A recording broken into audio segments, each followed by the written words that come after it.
What's up, fight fans? Thank you, as always, for passing by the channel. Much appreciated. All right, so Kell Brook returns to the ring December the 8th, not against Amir Khan, but against a kid that I've never heard of before, if I'm honest with you.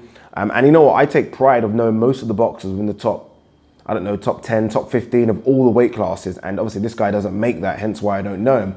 I have looked at his record and he has won fringe titles before. The one standout name on his record is Peter Quillen. That's when he was a middleweight. He lost that one by 5th round KO. So look, he has mixed it with, I guess, Peter Quillen, a world-class fighter. I'm a massive Kell Brook fan and I don't make any apologies for it. I've followed his career now for about 12, 13 years. I remember when he was coming through at English level and then when he kind of beat the likes of Lomax and McIntyre for the British titles. And I remember thinking at the time that we had something special here. The way in which he went through the British scene, I remember thinking, that's pretty impressive. Almost like the way Lewis Ritson's done it recently, right? I remember thinking, you know what? In a couple of years' time, if they just put him on the right path, right fights, manage his career correctly, he could legitimately go to the world scene. And that was around 2009. So I'm thinking he should have got to the world scene around 2011, 2012. Almost like the whole of Kell Brook's career, he's done everything so slow, right? So he got to the world scene in 2014 and fought Sean Porter. And even then, I have to admit, even then, Kell Brook was what?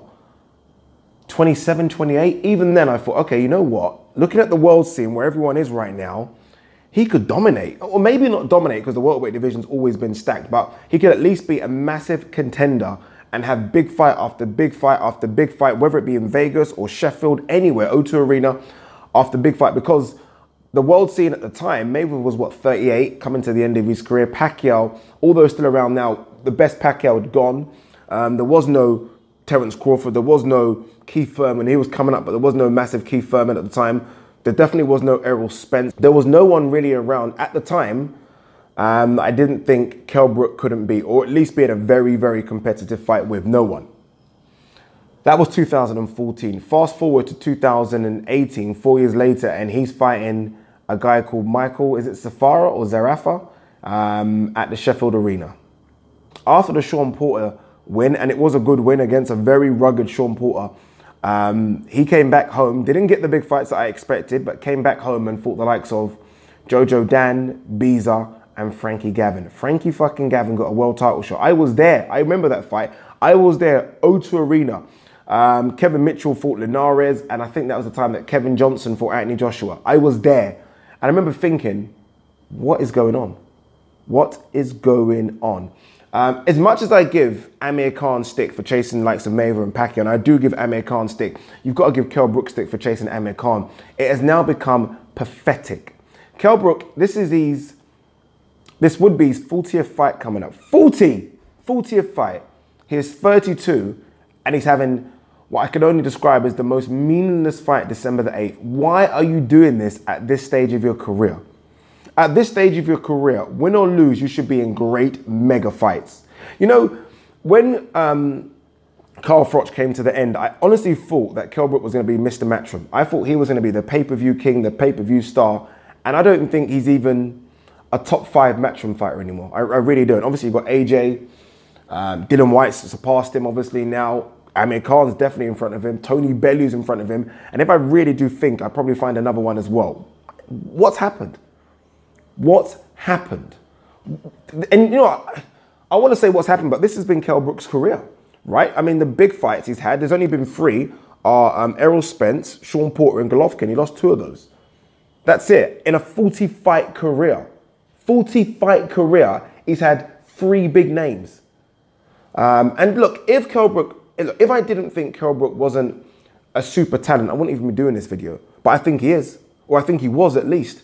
And it's a career, and I think I've done a video like this before, but I think it's a career that's wasted. But when I get this type of announcement that he's fighting a kid that no one knows, that no one even cares about, I just think, what's the point? What's the point? I don't want anyone to respond to this video saying, yeah, but he's got to have a warm-up fight. He's been out of the ring for a couple of months. Remember, he was injured. That's why he pulled out of that fight 2 months ago. Why do boxers always get away with this shit? I don't understand why boxers get away with it. Mixed martial artists don't get away with it. And I'm only comparing it to mixed martial artists because they fight, boxers fight, right? MMA guys, I mean, look, Conor McGregor had 2 years out of the octagon, fought a guy that had never lost a round. John Jones has had pretty much 2 years out of the octagon. He's fighting the #2 ranked light heavyweight in the world. Boxers seem to be able to do this thing where they don't have a fight for 4 months and they've got to have a warm-up fight. Kell Brook, you're not in a position to have warm-up fights anymore. You're just not. You're 32. This is your 40th fight. Kell Brook at best has got, at best, by the way, 18 months left. 18 months left. Yeah, 34. Yeah, at best. He's in a division which is stacked in terms of the 154-pound division. And if, look, the 154 guys are too big for you, which I clearly think they are when I think of the likes of Charlo and Hurd and Lubin and others, then call up some of the guys at 147 and meet at a catch weight. Do that. I'd accept that from you. But I can't accept this December the 8th because this is bullshit. It is becoming bullshit now. Honestly. And look, and I understand in boxing, getting some of the big names isn't easy. Some of the big guys from America maybe want huge money to come over, or maybe it's a big risk. I get that, but there are other names you can take. I mean, I look at someone like, who's out there that makes sense from 147? Someone like a Louis Collazo. I'd accept a Louis Collazo, former world champion at 147 pounds, always in good fights, always serviceable. Someone like that I'd accept. And I think, you know what, the public would accept that.